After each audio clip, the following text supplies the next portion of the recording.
take 20,000 casualties. Well, they did on September 17, 1863. To this day, the bloodiest day in American history. It was the Battle of Antietam. The day after the Battle of Antietam, two men from New York walked across the field carrying not guns, these were non-combatants. They were carrying something that was going to revolutionize war as an instrument of national policy. They were carrying cameras. They were from Matthew Brady's studio in New York, and about 2 months later, there appeared at Brady's studio an exhibit called The Dead of Antietam. The critic from the New York Times went to see it and wrote an extraordinary review saying, as never before, the dead have been placed at our feet and at our doorstep.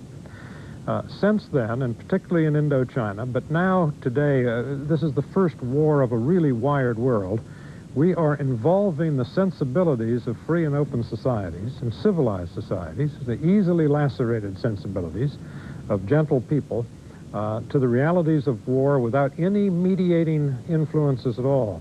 And it poses for presidential leadership, particularly, extraordinary challenges. Well, Ted, if I may? Yeah, please, Jeff. I was going to come to you. Yeah, well, sorry, did not mean to be impatient. It's been a long night. I'm sorry. It's just that what's so interesting to me is the response of the administration and the military to that reality that George describes. When the president says over and over again, this will not be another Vietnam, he means, in a sense, it will not be an incremental war. We will not fight with one hand tied behind our back. The military has clearly decided that they are going to be, to an extent, really unprecedented in a major war, that mediating force that George talks about. I rather doubt that we're going to be seeing the kinds, in fact, I'm sure we're not going to be seeing the kinds of battlefield footage we saw with regularity in Vietnam. Because I think this military group that now running this war grew up on Vietnam, and many believe, I think, that the press played a large role in causing America's defeat, however valid or invalid that may be. So for me, the irony is, we've debated at conferences, I'm sure you've done this many times, Ted, and you, George, what will be the impact of live satellite coverage of battles? It's not going to happen. Well, I must tell you both, I'm somewhat astonished that the Iraqis seem to not only have encouraged, but to have helped some of the American media and some of the British media get out of the country. We saw a little bit earlier the British cameraman who shot some of that material, and we're hoping that our own cameraman is still on his way out.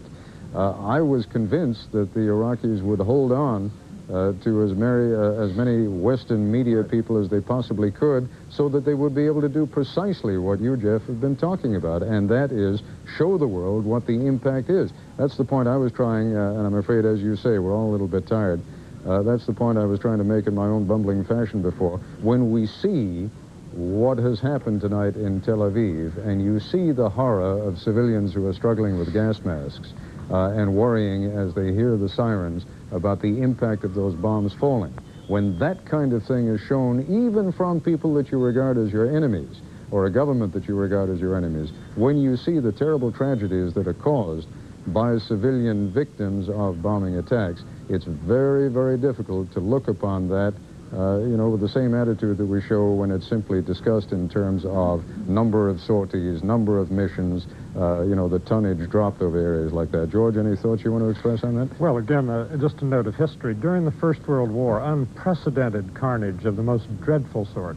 Not once in 4 years did a picture of a dead German soldier appear in a German newspaper, or a dead American soldier in an American newspaper, French in French, or British in British. In the Second World War, Life magazine caused quite a stir in late 1943 when it ran a picture of several dead American soldiers in the surf in New Guinea. That picture had been held up in the then War Department for about 9 months before it was released. Jeff doubtless is right that there'll be restraints on the exposure of the public to battlefield realities. Still, we've come a very long way in a very short time. But, Ted, you know what's so interesting to me about the Iraqi response? Because I fully agree with you. I'm amazed. This is also the Iraq that thought that when Saddam Hussein chucked that little British boy Stuart under the chin, that he was making a propaganda point for his side. I really do think, even in this day and age, that there are some regimes that, perhaps fortunately for the Americans, really do not understand what this media is all about. Well, I think there are a couple of senior Iraqi officials with whom we've been dealing over the past few months who understand it very well, precisely because they have spent time in the United States, but I have a sense that they are not being listened to at this point now that the war has begun. And again, as you suggest, from the American, from the Allied point of view, perhaps it's just as well that they do not, because when they let us report from there, we had no option but to do it. Jeff, any closing thoughts?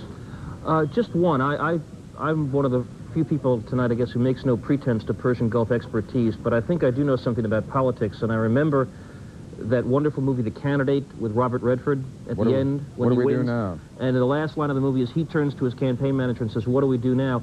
As the days go on and we talk about whether and when the United States will win, I do hope that we will devote some attention to what it means.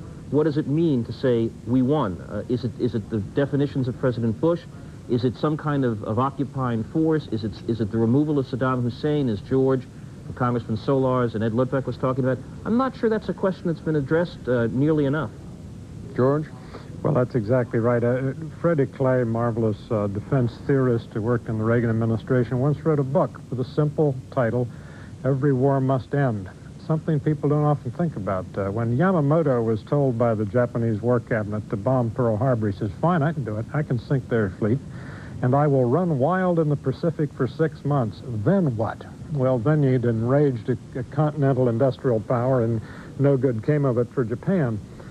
Clearly, Saddam Hussein miscalculated when he started his war, and the problem is for the United States to again, match its military means with its war aims, and that's what I was trying to get at earlier, Ted, when I suggested that the war itself, the dynamic of the violence, will change the definition of the war ends, and it's going to be very hard after significant bloodshed for the United States to accept, either politically or personally, and this is a president viscerally involved in this, to accept an armistice that leaves Saddam Hussein in power.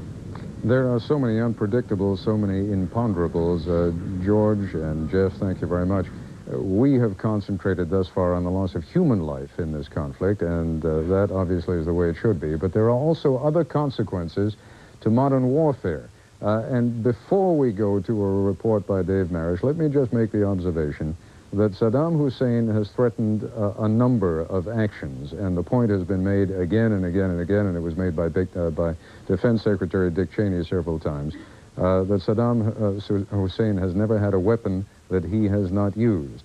Saddam Hussein has also instructed his forces in Kuwait to mine all of the oil fields and the pumping installations, and there is every reason to believe that at some point or another he may order those installations blown up. The ecological consequences of that, the damage that is likely to cost, is something that has not been much discussed on television. It has been discussed in some newspaper articles. There are also some reports that he has a couple of super tankers with millions of gallons of oil that he plans to leak into the Persian Gulf and then set on fire. I mention those items only to give you a sense of background for what we are now going to present and discuss over the next few minutes. Here is a report from Dave Marish.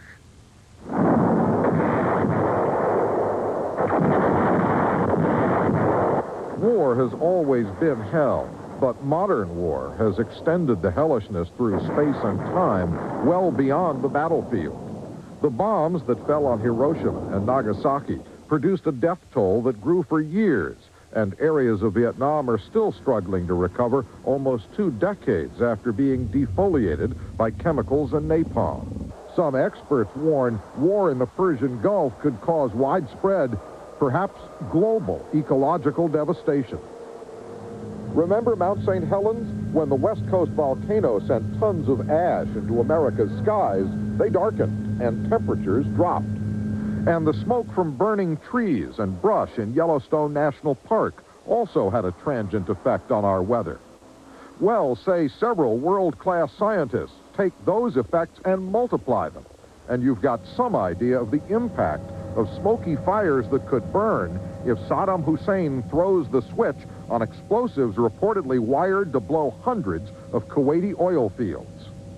Nobody is really sure which of those wells will catch fire, which of those wells will actually put the types of burning carbons up into the air and cause tremendous amounts of soot and other types of smoke. The black cloud would also have little military significance, since it would obscure few potential targets in Iraq. And the desert is wide, is huge, is big. So he blows them up, So you make a left turn, you run another 50 clicks to the left or to the right, and you avoid the oil fields, and you continue. But the oil fire's black cloud could have wide ecological significance. This soot, after, let's say, a couple of weeks of burning time, will produce a cloud maybe as half the area of the United States, which is something like 5 million square kilometers. This will deny any penetration of the sun's radiation on the surface of the Earth. Toucan's worst-case analysis predicts this could drop temperatures by as much as 36 degrees Fahrenheit. And as the black cloud drifts across India and Southeast Asia, it could disrupt weather patterns and agriculture. Ed Badolato is skeptical that this worst case could come true. Some people have talked about nuclear winter and things of that nature. From the wells alone, probably not. But meteorologists who have studied the oil fire scenario say it could even increase cloudiness over the United States and decrease our summertime temperatures. And Badolato says the long-term global effects could be all too real. The impact of this would certainly rival the burning for days or weeks in the Amazon. So yes, I think we have to agree that it would have a greenhouse effect. And there's a second ecological nightmare for the Gulf. Intelligence sources say Saddam Hussein has pre-positioned oil-filled supertankers in the northern end of the Gulf. He also controls several oil pipelines whose jetties extend into the Gulf, and, says the former chief of security for the U.S. Energy Department, they have the potential, according to intelligence estimates, to put 25 million barrels of oil into the Gulf. This is really significant. It would be the world Chernobyl of oil spills. The huge oil slick would be carried by the counterclockwise currents of the Gulf southward along its western shore, towards southern Kuwait and beaches once targeted for amphibious assault by American Marines. Big problem? Zero. No military significance. The tactical significance is minor pain caused by fouling the amphibious vehicles and things of that nature, but it is not a hindrance and can't stop the landing. But farther south, the oil slick could cause a major problem for the desalinization plants crucial to providing drinking water to Saudi Arabia and the Gulf Emirates. Oh, it will certainly ruin them completely with this amount of oil that will be spilled. And the oil spill would ruin more than the works of man. When you put 25 million barrels of oil into an area like the Persian Gulf that has, for all intents and purposes, a fairly fragile ecosystem with reefs, wildlife, migrating waterfowl, things of this nature, you're talking about serious long-term eco-damage. Neither nightmare scenario gives Iraq any military benefits. In fact, the opposite may be true, since toxic fumes from a Kuwaiti oil fire would force Saddam Hussein's troops into their gas masks for days at a time and would threaten the lives of civilians in Kuwait. Still, they can't be ruled out, since self-destruction and miscalculation have been near constants for Saddam Hussein since August 2nd. I'm Dave Marish for Nightline in Washington.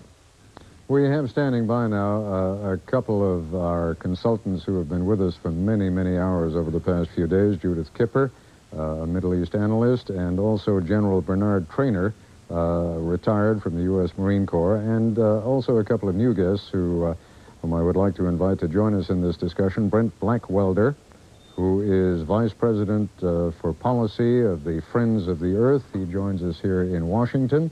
And Richard Golub of Golub's Oil Pollution Bulletin. He joins us from Boston. Mr. Blackwelder, I'd like to begin, if I may, with you, and would you talk a little more? Ecology tends to be one of those words that we associate with problems that we know we have, but tend to defer because we don't see the immediate impact of them. Comment, if you would, on Dave Marish's report and on what the ecological impact is likely to be for the rest of the world. We believe that the environmental impacts of war in the Middle East could be extraordinarily catastrophic, and these should be centerpiece issues that ought to be discussed, because the lives of thousands and thousands of civilians could be affected long after the fighting stops if millions of gallons of oil spill and just cover the Persian Gulf. We've destroyed a resource that's relied upon by thousands of innocent people for their livelihood, and it's been relied upon these people for hundreds of years. If we send up toxic air pollution and blanket and destroy some of the productivity because we've altered the monsoon season, we could potentially have affected the lives of hundreds of millions of people. These kinds of considerations ought to be front and center in our discussion of war. They should not come as an afterthought. Well, fortunately, none of those things has happened yet. But talk to me for a moment about the consequences, the environmental consequences of huge oil fires, which are indeed very likely to take place if and when the war on the ground begins in Saudi Arabia, which is a possibility, and in Kuwait, which almost seems to be an inevitability. Well, of the approximately 1,000 oil facilities in Kuwait, if we assume that Saddam Hussein has mined a substantial number and chooses to explode these for a variety of reasons, then we could have a massive conflagration, which will do two things. It will spill oil directly into the Gulf, but it will also be sending up this massive cloud of smoke. Now, if you calculate the amount of smoke there, under certain scenarios, you start to approximate the amount of soot that could be there under nuclear winter, nuclear war scenarios. And those models show an effect on the Asian monsoon season. So this ought to be something that we would run and check on the most sophisticated climate models possible. But yet this kind of discussion, this kind of analysis has not been done. It needs to be done because it could have potentially gigantic implications for a whole continent, possibly for the whole world. Mr. Golub, it seems to me that there is, I mean, it's informationally correct that we do this, but there also seems to be a certain futility associated with this discussion, because anything that you tell us this evening is hardly likely to have any impact on Saddam Hussein. I mean, I can just see someone going into him with a message saying, you got to watch out about the environmental consequences here.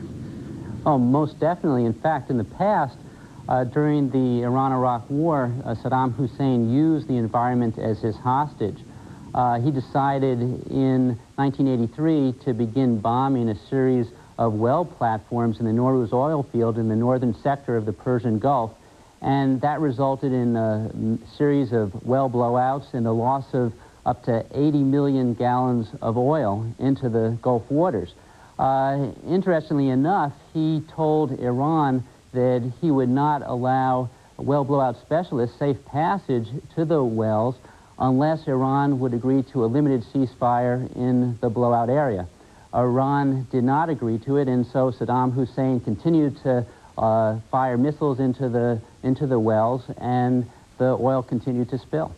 The discussion, and it's almost impossible to envision, but the discussion of these clouds that would be generated by oil fires that could cover an area, you know, a significant, I mean, the size of a significant portion of the United States is almost beyond imagining. When we talk about the temperatures being lowered in that region because of these consistent clouds, and it should be pointed out that once these oil fires get underway, even if Red Adair could get in there, it's not likely that they're going to be put out for weeks, possibly even months.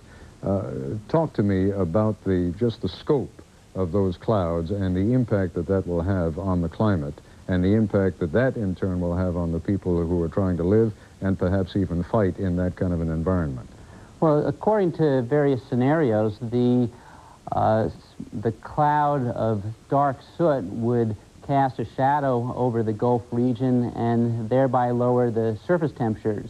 I'm not sure exactly what the precise decrease in surface temperature would be, but it could last for months and perhaps into years. And as a result of that decreased surface temperature, there would be a disruption in the ecosystem. In addition, the combustion of all that oil would result in an increase, some say up to 5% increase in the carbon dioxide concentration in the atmosphere. As Brent said earlier, there's a possibility that the cloud would eventually influence the Asian monsoons, causing some change in the onset duration and characteristics of that monsoon. And that monsoon is responsible for bringing rain and therefore food to over 1 billion people in that region. Now, what about the fighting environment on the ground? As anyone who's ever been close to any kind of a fire knows, it's very difficult to breathe when there's heavy smoke. How is it possible for men to fight under those kinds of circumstances? Mr. Blackwelder?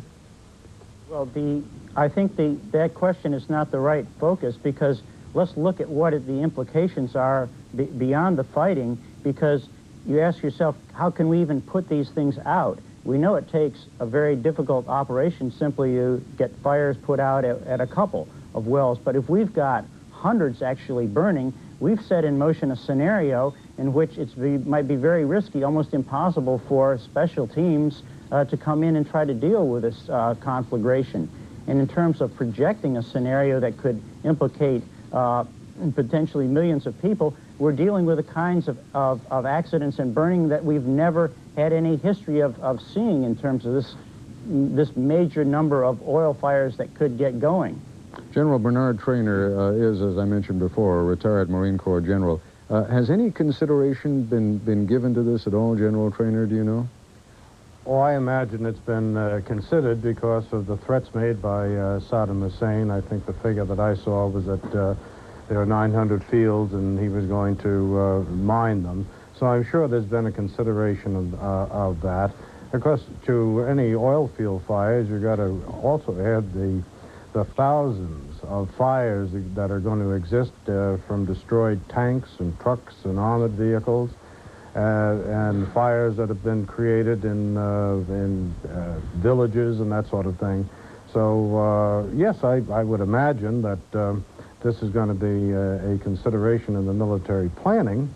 I think it's probably difficult for anybody to really conceptualize this because we've never seen anything of the proportions that seem to be threatened there. Now, whether they ever come about is another matter. And yet, we heard a couple of military experts in Dave Marish's report sort of dismissing the military impact. Now, as a Marine Corps general, you clearly have had to deal with amphibious assaults. Assuming that a large section of the Persian Gulf is covered by this huge oil slick, and let's assume further that someone decides to set that oil slick on fire, isn't that going to impede an amphibious assault? Well, it'll probably have some nuisance value. You know, the Israelis tried doing that sort of thing in the Suez Canal in 1973 to prevent the crossing of the canal by the Egyptians, and it didn't turn out. One of the factors that I think you have to take into account is that you're not spilling this stuff into a mill pond. You're spilling it into a body of water that's constantly churning and moving, and particularly if the winds are up, it's going to be moving along rather smartly. Now, what about the issue of clogging up those desalinization plants? As I understand it, something like 90% of the drinking water in Saudi Arabia, and I'm talking now also about the drinking water that's made accessible to U.S. troops, comes from those desalinization plants. If they're clogged up, that's a major problem. That is going to be a major problem, and I would think in terms of the military planning, if there was one element of this environmental threat, that would be the one element that they have looked into very carefully and considered, and hopefully have found some sort of solution to it. But you're absolutely correct. Water is integral to the capability of the forces to fight, to say nothing of the civilians that would need it. And water would be necessary if he used chemical weapons. That's potentially a very serious problem, and I would imagine and certainly hope that some consideration has been given to an antidote to that problem. Now, we've got to take a break in about a minute, but before we do, I'd like you to address again an issue that I raised a few minutes ago, and that is the issue just of this massive smoke cloud that's going to cover quite literally hundreds and ultimately thousands of square miles. Does that mean that if those fires begin, that fighting on the ground would have to take place with all of the men wearing gas masks? Well, I suppose if you were downwind of it, it might cause some problems. The prevailing winds are as I understand it, from the west to the east, so the winds will be blowing out towards the Gulf and over in the direction of Iran. And presumably, one could do their maneuvering to the west of it. Most of the oil fields, are really on the border of Kuwait and, for example, the Rumelia oil field. I've got to interrupt you just for a moment, General. We'll be back. We're going to let some of our affiliates break away now for their local news, but we will remain here for the rest of our affiliates providing continuing coverage throughout the night.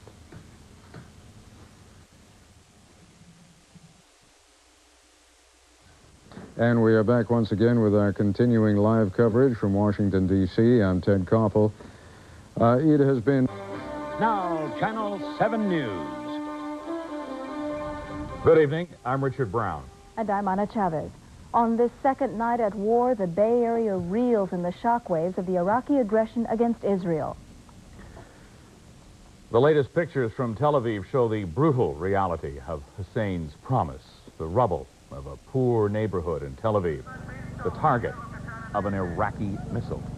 As the news erupted of the attack against Israel, the Bay Area Jewish community responded with shock and anger and prayer. Channel 7's Leslie Brinkley has that report, along with late word from the Israeli Consul General of San Francisco. I cannot talk about relief tonight because I don't believe it's over yet. I can tell that we were lucky that the first strike was a relatively mild one. And I don't even want to use the word mild. It's a terrible word because we are talking human lives and casualties and a terrible psychological impact on the population of Israel. Will you take any kind of retaliatory action? I would say that Israel reserves to itself the right to respond to Iraqi attack in a proper and adequate fashion. News of this first attack on Israel earlier this evening shocked the Jewish community into tears and camaraderie. Employees here at the Jewish Anti-Defamation League offices in San Francisco desperately listened to each television report, paralyzed by the fear that chemical warheads may have been used. Certainly tears at one's heartstrings to have to see innocent civilians in a free and democratic society having to don gas masks. And we encourage the U.S. and Israel to work together to dismantle this monster before he becomes any stronger. To see the reality of the rockets coming in, the possibility they might have been gas, and frankly, that they could still be gas on another attack. We're very, very much seeing another chapter in history. And so this was a night to share anxiety and reinforce solidarity. At Congregation Shereth Israel in San Francisco and other synagogues, the doors were opened wide to the community as a haven for prayer and togetherness at special services. The sadness is intensified with the realization that this is not the end, but perhaps just the beginning. In San Francisco, Leslie Brinkley, Channel 7 News Tonight. This new element in the war has caused a great deal of anxiety among Arab Americans. Channel 7's Lon McCarran has more on that. The missiles that fell on Tel Aviv today changed all thinking on what direction the Middle East war could take. The Egyptian consulate here in San Francisco realizes that the future of that entire region rests in Israel's decision of what to do next. As President Mubarak said, each country has the right to self-defense, and this would be a kind of self-defense but still we prefer that Israel wouldn't be dragged to such a step. Mr. El Arabi says he is not concerned that any Arab bashing will take place in the city because of Saddam Hussein's actions. I'm not afraid of such reaction because they are part of the American society and they help a lot in building the American society where they live. So I don't believe there will be a strong backlash. There are a number of consulates and foreign officials in San Francisco, but the city is also home to a number of ordinary people from the Middle East who have come to the United States to make a better life. And tonight, their thoughts are with the families they left behind in their homeland. Yes, I have. My father and my mother is back there. And have you talked to them recently? No. Are you worried for their safety? Yeah, I'm very worried about my father and my mother. This man, who works in a corner grocery store in San Francisco, is from Jordan, but did not want to give his name. I'm scared about my family, about my people there, you know what? Scared about everybody there because I heard that Saddam Hussein, he attacked Israel, and I expect in every minute that Israel, they will attack Iraq right now. Maybe they will attack Jordan. I have family there, I have friends. Whether you are American, Israeli, Egyptian, or Iraqi, it's a situation packed with emotion. They are human. Why we kill each other? We are human. We have to survive. We have the right to survive, to live all over. In San Francisco, Lon McCarran, Channel 7 News Tonight. Clearly, everyone was stunned by the latest turn of events in the Gulf War. We talked to some shoppers and workers at a Concord mall tonight. They, too, have been listening to reports about Iraq's attack against Israel. Even those who were optimistic now say they are fearful.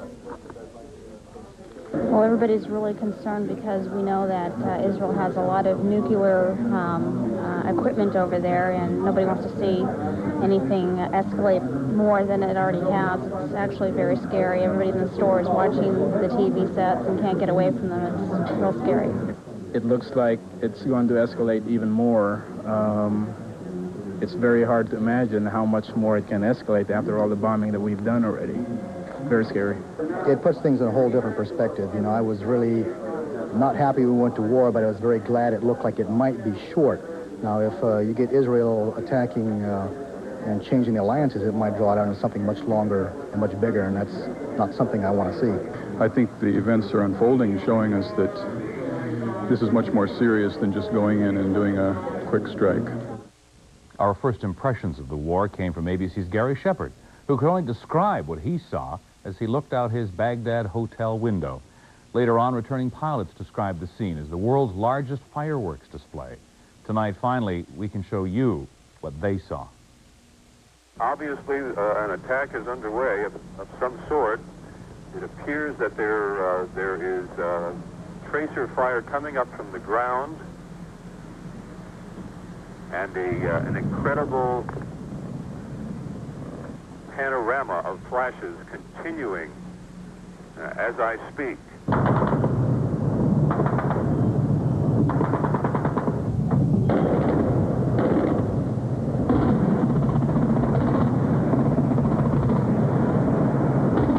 Good Lord. Now you know why American pilots early today described that's an anti-aircraft facility on top of one of the buildings in the western part of Baghdad. All of these shot from the Al Rashid Hotel.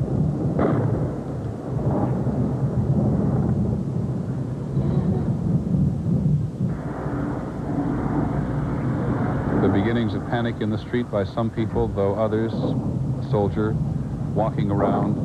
Remember now that what we know is that cruise missiles, in part, were the first things launched against the power grid on the edges of Baghdad. Baghdad is also ringed by anti-aircraft facilities. You can see them going all off at once. There are SAM sites on the western side of the city. These are shot with a night scope by the ITN, the Independent Television News cameraman with whom we work in Baghdad. Throughout our local newscast, we will be monitoring the network, and of course, if there is any development at all, we will cut back to them immediately. Our local news will continue in a moment.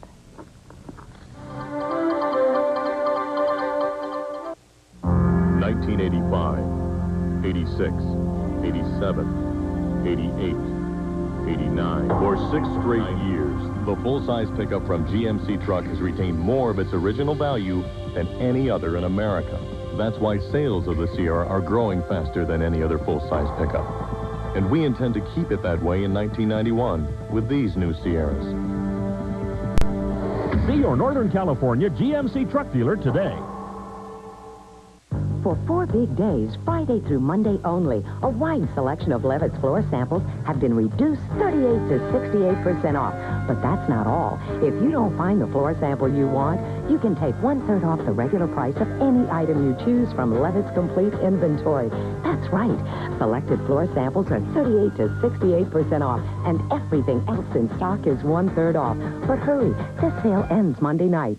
You'll love it at Levitt's.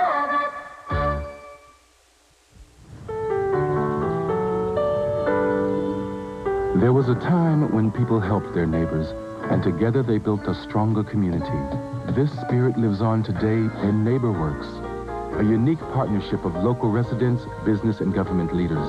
NeighborWorks volunteers have rebuilt over 100,000 homes, restoring pride to millions of neighbors. So help a neighbor and a nation. Join NeighborWorks. Reversing decline, rebuilding pride. Channel 7's Lisa Starkey is still in Washington, D.C. She's been speaking with the members of the California congressional delegations, getting their reaction to the turns of event in the Mideast war. We join her now live in the nation's capital. Lisa? Anna, all day today there had been an air of cautious optimism here. Not euphoria, certainly, because You can't be euphoric about being involved in a war, but the senators and the representatives were optimistic that Operation Desert Storm seemed to be going much better than expected. Well, tonight, as you can imagine, that optimism has been punctured by the news from Israel. I spoke earlier this evening with Monterey Representative Leon Panetta. He told me this clearly escalates the war. He said it is clear Saddam Hussein is not just going to raise the white flag. Now, earlier tonight, before the news of the attack on Israel, the Senate unanimously passed a resolution supporting the president and supporting our troops in the Middle East. The House may do the very same thing tomorrow. But clearly, this does not mean that there are not those who are worried about the war and its consequences. Eventually, we did get some help. Like much of America, lawmakers were glued to their TV sets today. California Congressman Pete Stark watched news reports of demonstrations in San Francisco. His heart, he said, is with the protesters. At this point, you got a tough statement to make. I hate war, I hate violence, but you can't let 400,000 American troops sit over there without supporting. But at least one lawmaker says he is outraged by the military action. I shed tears of outrage because I continue to believe resolutely that we did not have to go to war and that there is an alternative to killing and dying. If we are going to commit ourselves and our men and women, our forces, and we're going to move in quick, and we are going to get it over as quickly as possible. Personally, I'd like to see Saddam Hussein wiped off the face of the earth. Now, if that doesn't take place in a military engagement, I certainly think that he should be brought to trial as a war criminal. With Hussein's threat of terrorist attacks, the capital is on a high state of alert. Some here worry that even if we win the war, we may lose the peace. It may, of course, stir up a lot of hatred. I suppose it will, towards the United States, against the United States, and against the other governments and the other peoples we care about, especially Israel. But others insist the U.S. will come out ahead. We have bought respect in the Middle East. I think it's very important to understand that there are elements in the Middle East which will hate the United States and will hate democracy, irrespective of what happens. And what has happened tonight, of course, is an attempt to draw Israel into this conflict. Senator Paul Simon from Illinois said earlier this evening, this may not prolong the war, but Mr. Simon said it does make what we do after the war much more complicated. And that is the latest from Capitol Hill, where, again, some optimism today is turning into a solemn evening here on the Hill. Richard? Lisa, do you expect any formal reaction from Congress to the attack on Israel by Saddam Hussein? I asked Representative Panetta what Congress will do, what they can do, and he said, really, we can't do very much. We can yell about it. We probably will yell about it, but that at this point is really all that we can do. Is the House vote a certainty, Lisa? The House is expected to vote tomorrow on a resolution supporting the troops, but there is a lot of haggling going over about the wording of that resolution. You may remember the House as well as the Senate. Both houses were divided about whether to support the war in the Gulf, and those who did not support the president want to make sure the resolution is worded in such a way that they can support it. They are less eager to throw their support behind the president, more eager to throw their support behind the troops that are serving in the Gulf. The Senate had the same problem. They managed to reach a compromise, so I assume the same thing will happen in the House. Briefly, have you heard anything from the delegation about the protest, a response to the protests in the Bay Area? The protests in San Francisco. I did ask a number of Bay Area representatives about the protests. Everyone had similar reactions. They basically said that they respect people's right to protest as long as it is nonviolent. Those who do not support the war in the Gulf obviously feel that the protests are valid. Those who are more in favor of the military action told me they thought the protesters were misguided. And that is the latest from Capitol Hill. Thank you, Lisa Stark. A third day of demonstrations turned a little quieter in San Francisco today. But Carol Ivy reports it could be a temporary lull before a major demonstration planned for the weekend. At least 2,000 people began an anti-war march at Powell and Market Streets early this evening. Most of them walked to the city's Haight-Ashbury district, and that's where they encountered police. There were a few arrests.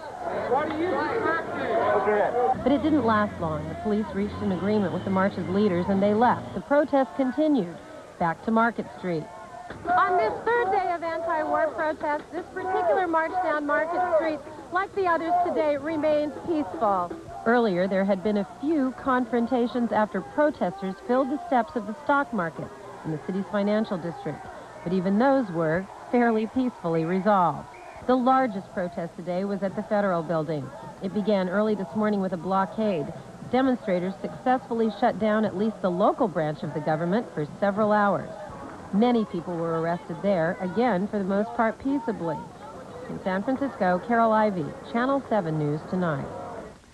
Channel 7 commissioned a poll today to find out how people in the Bay Area are feeling and what they are thinking. A reminder to you that this poll was taken before the missile attack on Israel. We asked several questions involving the crisis. One of them dealt with the protests. Do you approve or disapprove of the protests in the Bay Area? Nearly 60% of you disapprove of the demonstrations. 34% approve, and 7% weren't sure. We also wanted to know your opinion on Operation Desert Storm. Do you approve or disapprove of the president ordering military action against Iraq? A wide majority, 73% approve of the president's action, 19% said they were against action, and 8% again weren't sure. And we have more from our poll, another question that we asked. Again, this question was asked before the attack against Israel. Do you feel apprehensive about the outcome of events in the Middle East? More than half of people surveyed said yes, 38% said no, and 4% said they had no opinion. We also wanted to know if people in the Bay Area are worried that the situation in the Gulf will have a significant impact on life here. Almost 60% of those surveyed said yes, 28% said no, 13% had no opinion on that question. You may want to get a pencil or a pen and a piece of paper. We're going to give you some phone numbers now. If you have a loved one, a family member, a close friend in the Persian Gulf, the Pentagon has set up a phone bank just for families who have loved ones in the Persian Gulf. Families only who have loved ones in the Persian Gulf want to find out about them. If you call, you must provide the following information: the correct spelling of the soldier's last name, Social Security number, rank, and military unit. For soldiers in the Army, the number to call, 1-703-614-0739. For the Air Force, 1-800-253-9276. For the Navy, 1-800-732, excuse me, 1-800-732-1206. For the Marines, 1-800-523-2694. And the Coast Guard, 1-800-283-8724. The stresses of the past day and a half have taken their toll on all of us. Mental health experts say that the announcement of war can produce the same kind of anxiety that we all went through during the Loma Prieta earthquake. Now, here is a phone number where volunteers are available 24 hours a day to help people cope. The San Francisco Suicide Prevention Line number is 415-221-1423. The director, Eve Myers, tells us there has been a dramatic increase in the number of callers. About 25% of them need to talk about the war, and as many as 10% of them are relatives of soldiers in the Gulf. And we'll be right back.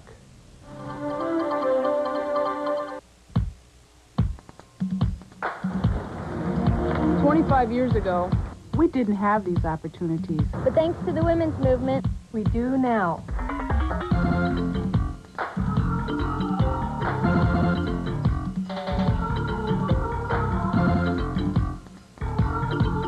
What opportunities will they have in the future? It depends on what we do now. Call the National Organization for Women. 15 years ago, gold was only $161 an ounce. 8 years ago, a Janisaro was only $6,000. 3 years ago, a New York penthouse was only $1 million. And this year, a Lexus ES250 is only $21,300. Visit your Northern California Lexus dealer while opportunity is still knocking. Come join the good times at Walt Disney's World on Ice. Take off on a magical journey to Neverland as the classic tale of Peter Pan comes to life like never before. Mickey and Minnie will be there, Donald and Daisy too. There'll be daring adventure with the Rescue Rangers, the dastardly deeds of the evil Captain Hook, and of course, you know who. Set your sights on adventure and good times and bring the whole family to Walt Disney's World on Ice. Coming to the Oakland Coliseum February 5th through the 11th and the Cow Palace February 13th through the 18th. I want to crash twice in one day. I crash better than anyone I know. They've landed on video cassette. Mel Gibson. Hell of a rescue, huh? Robert Downey Jr. I thought you went to helicopter bliss. Air America. Coming on video cassette. FBI officials in San Francisco are holding an Iraqi-American man tonight in connection with charges of possessing explosives. After his car was sighted near the main gate of March Air Force Base this week, an intensive manhunt was launched for Dourid Azawi. There was already a federal warrant out for the 35-year-old suspect after he failed to appear in court for carrying a pipe bomb last October in San Luis Obispo. He was arrested at his home in San Francisco today. The FBI says it has no information at this time that Azawi is associated with any terrorist activities. U.S. military bases around the world have been placed on ThreatCon Bravo, their second highest state of alert. Channel 7's Ed Leslie visited some Bay Area military bases to see the extra security precautions they are taking. Treasure Island is the headquarters for the Navy's 3rd Fleet, which has 3,500 civilian and military personnel and 6 ships, including the hospital ship Mercy, currently deployed in the Gulf. And like other American military bases around the world, TI has gone from its pre-war security level of Threat Condition A to Threat Condition B. Marines with 12-gauge automatic shotguns guard the gates. Same picture at Trappist Air Force Base in Fairfield. Its planes brought many of the GIs to their desert duty. The San Francisco Bay Area is virtually ringed with military bases, which are also possible enemy targets.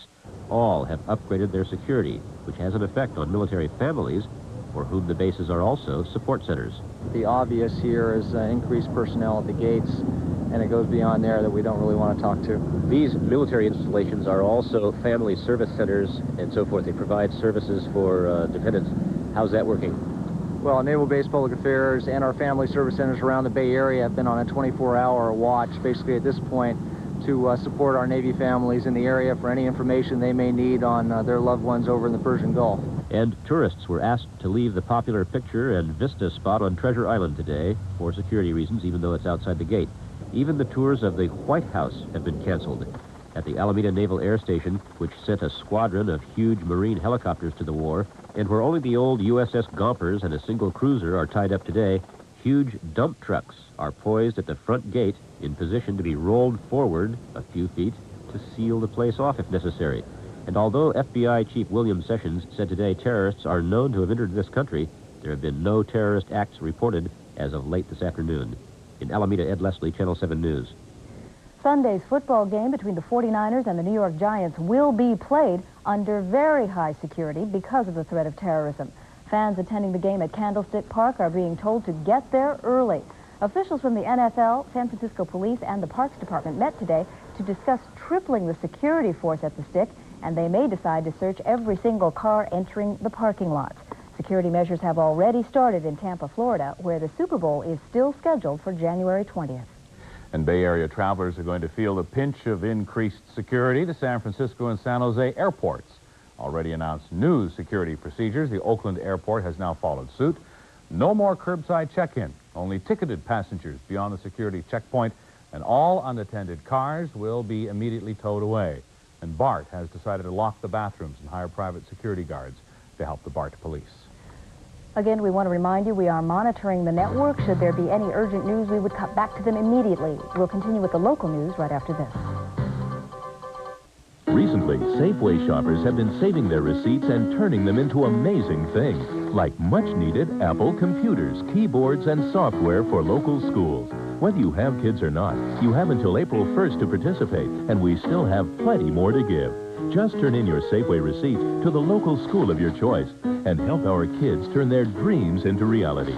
Safeway's Apples for the Students program. For more information, call 1-800-422-4407.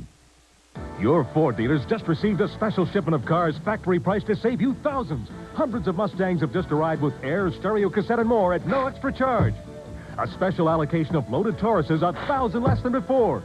A huge selection of Thunderbirds equipped with cassette stereo, speed control, and more at no extra charge. These aren't rebates, they're actual reductions in the sticker prices of each vehicle. Plus, you could save hundreds more with factory-to-dealer incentives. But hurry, this ends soon. See your Ford dealer today. Does it seem like some stores play games with low sale prices? Well, at Office Club, our prices are low every day.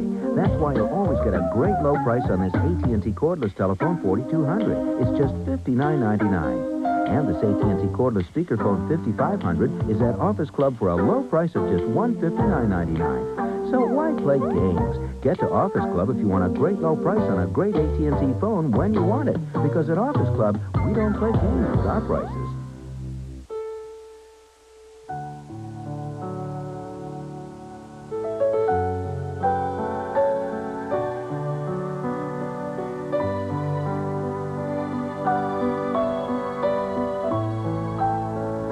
The new sound of romance.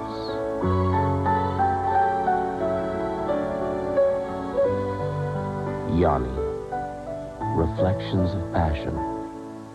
Available on Private Music.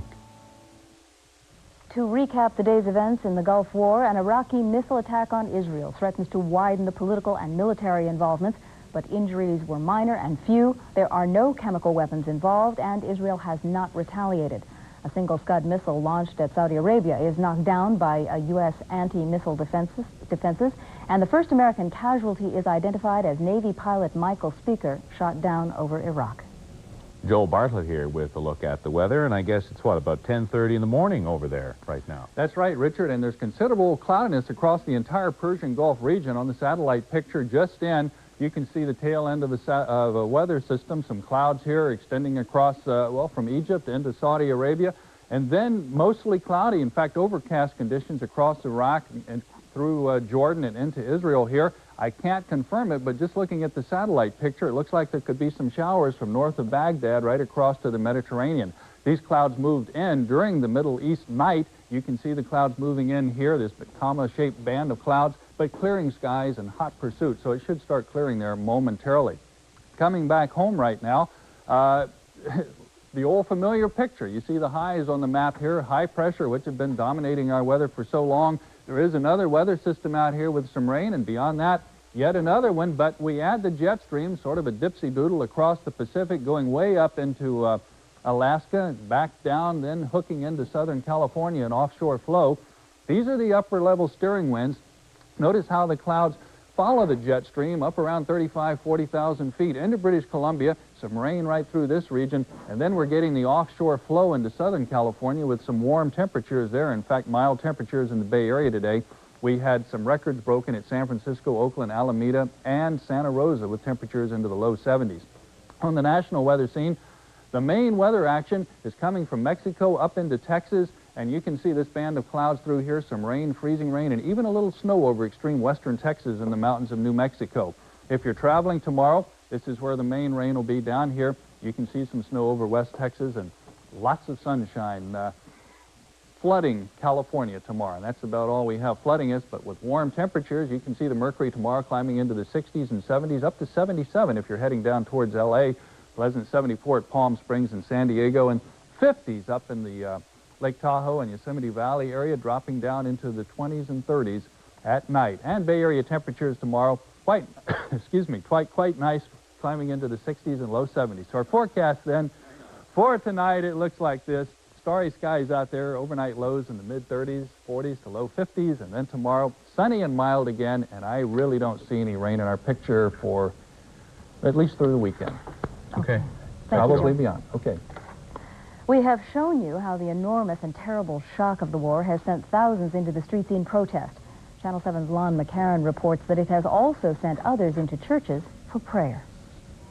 A demonstration of a different kind tonight, a demonstration of support and a time of prayerful concern for those caught in the escalating war in the Middle East. Tonight, the second of two special rosary services at St. Mary's Cathedral. It's my way of protesting the war. I don't believe in the violent protests that have been happening in the federal building or downtown, anywhere, or throughout the nation for that matter. I believe that our protest should be nonviolent. We're trying to promote peace, not through violence, but through peace. I'm not Catholic. I just felt the world situation is terrible and praying for peace. And the least bloody outcome would be the most wonderful thing possible. I feel that everything helps. If it's going to church or walking or, in a peace march, whatever, it's just awful. During both the morning and evening services, Archbishop John Quinn called for a sense of morality to remain in place during wartime, if at all possible, asking that chemical and nuclear weapons be kept dormant and that civilians not be used as target for any sort of weapon. Archbishop Quinn also felt the shock all of us felt when missiles fell on Israel. I think the latest news about the attacks on Israel are profoundly moving to all of us, and I would certainly send my expression of deepest concern and sympathy to Rabbi Sperrer and all of the Jewish people here in San Francisco particularly. Do people tend to feel helpless in situations like this when so many things are happening so far away? Yes, I think that's a very understandable feeling, and I think we would all feel that way, and we all do, with a very heavy heart. St. Mary's Cathedral was open all night last night and will again keep its doors open tonight for those who feel they need a place of worship overnight. In San Francisco, Lon McCarran, Channel 7 News Tonight. And that is Channel 7 News Tonight. We'll keep you up to date on developments here in the Bay Area throughout the night. But right now, stay tuned for ABC News in New York. Good night. See you tomorrow.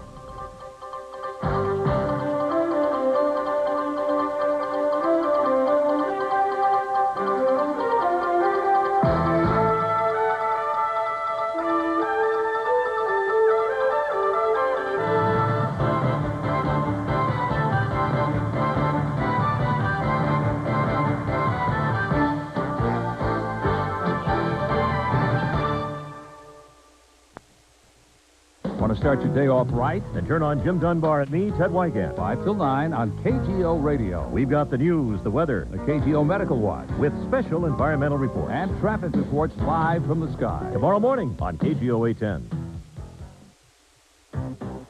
Hurry in for Circuit City Super Sale and save with super low prices on super appliances. Find super savings on top brand washers, like this 2-speed Whirlpool, now a low $288. This extra large capacity hot point, now only $349. And this deluxe Maytag complete with handy lint filter, yours now for just $419. Hurry in for super savings. It's the Super Sale now at Circuit City. Welcome to Circuit City, where service is state of the art. The Japanese do it. The Swiss do it. The Germans do it. The Turks do it. Even Icelanders do it.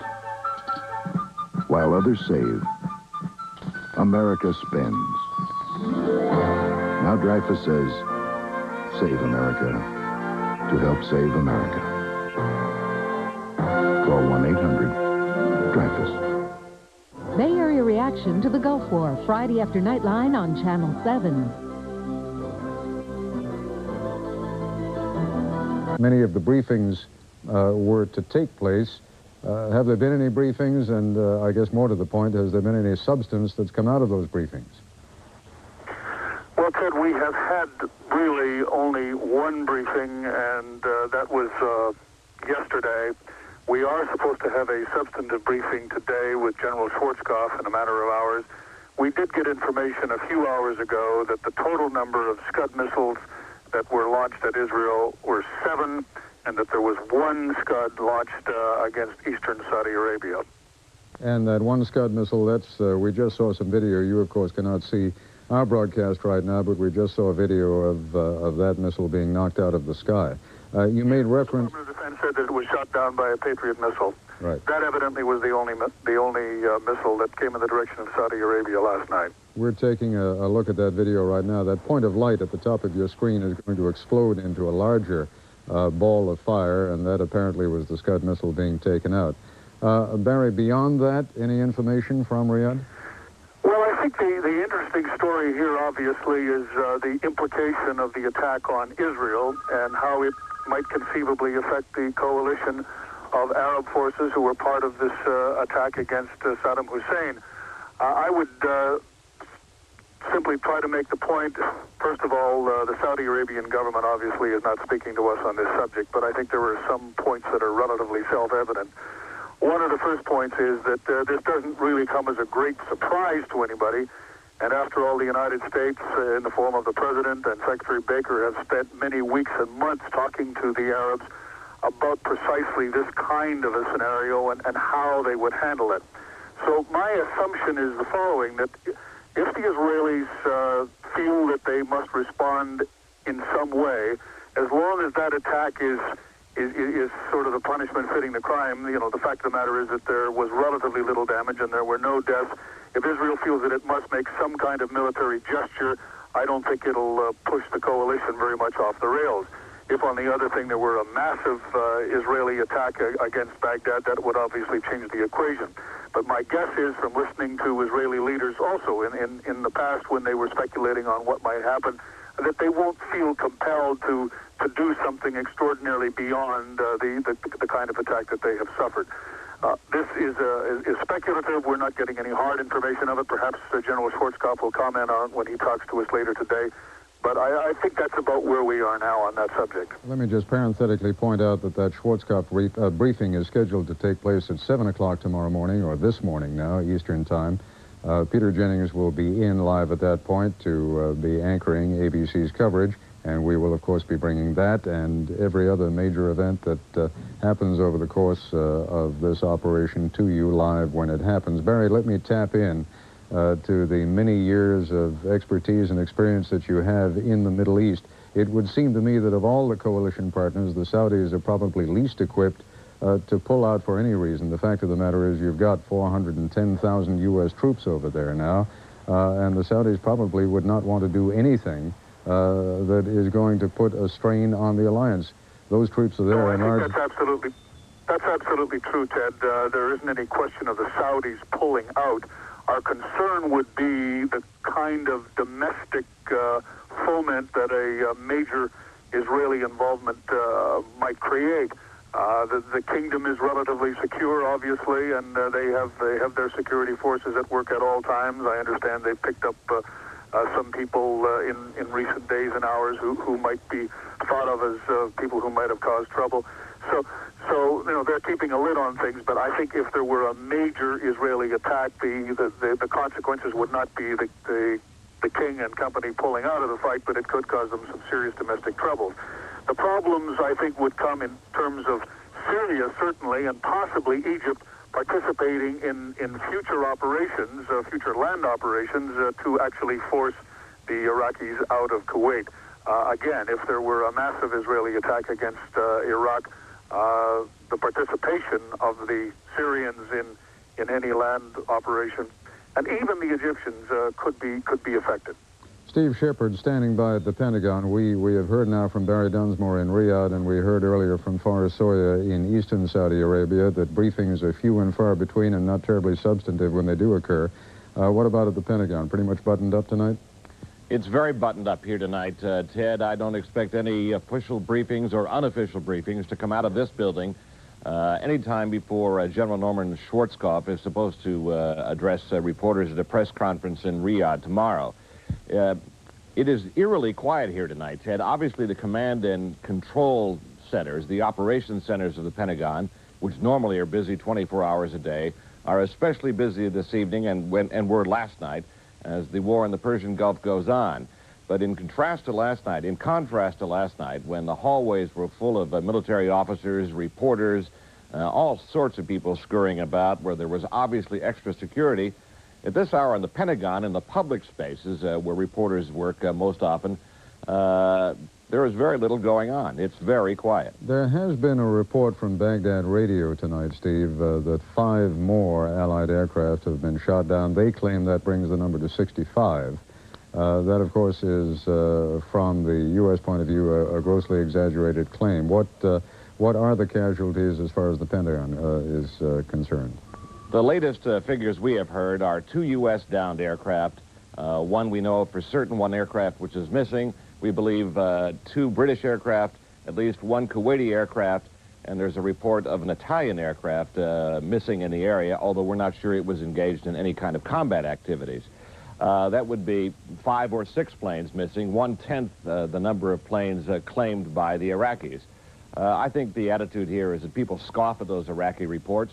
But until we get a more thorough briefing on the record from Secretary of Defense Cheney or Colin Powell or someone in authority of a high-ranking level, no one is really absolutely certain what those figures are, but they're believed to be quite low.